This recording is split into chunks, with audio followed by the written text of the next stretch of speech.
ചേലക്കരയിലെ ചെക്കന്മാരൊക്കെ ഇപ്പൊ ക്ലാസ് ആട്ടാ. അതിനൂതന ഹൈടെക് സാങ്കേതിക വിദ്യകളോടെ വൻ നഗരങ്ങളെ പോലും വെല്ലുന്ന സൗകര്യങ്ങളുമായി നമ്മുടെ ചേലക്കരയിൽ Naturals beauty parlour, doctors tower, near bus stand, Chelakkara.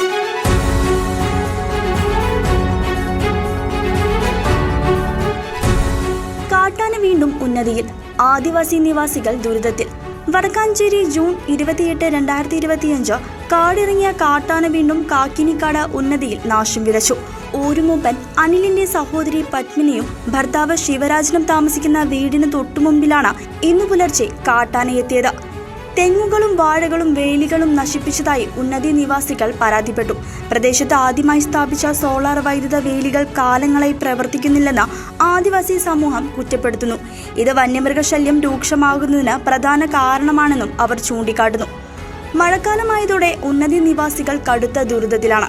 ഉന്നതിയിലേക്കുള്ള road മഴയിൽ നശിച്ചതും അവരുടെ ദൈനംദിന ജീവിതത്തെ സാരമായി ബാധിച്ചിട്ടുണ്ട്. വന്യമൃഗശല്യം കാരണം കാട്ടിൽ കയറി വനവിഭവങ്ങൾ ശേഖരിക്കാൻ കഴിയാത്തതും ഡാമിൽ മീൻ പിടിക്കാനിട്ടിരിക്കുന്ന 10,000 വില വരുന്ന മീൻവല ആരോ മോഷ്ടിച്ചതും മറ്റു തൊഴിലാളികളില്ലാത്തതും ഇവരുടെ ജീവിതം കൂടുതൽ ദുസ്സഹമാക്കിയിരിക്കുകയാണ്. ആരോടും പരിഭവമോ പരാതിയോ പറഞ്ഞിട്ടും കാര്യമില്ലെന്നാണ് ഈ ഗിരിജനങ്ങൾ ഒറ്റക്കെട്ടായി പറയുന്നത്. അധികാരികളുടെ ഭാഗത്തു നിന്ന് അടിയന്തര ഇടപെടൽ ഉണ്ടായില്ലെങ്കിൽ ഈ ആദിവാസി സമൂഹം വലിയ പ്രതിസന്ധിയിലാകുമെന്ന ആശങ്കയും ഉയരുന്നുണ്ട്. News desk CCV.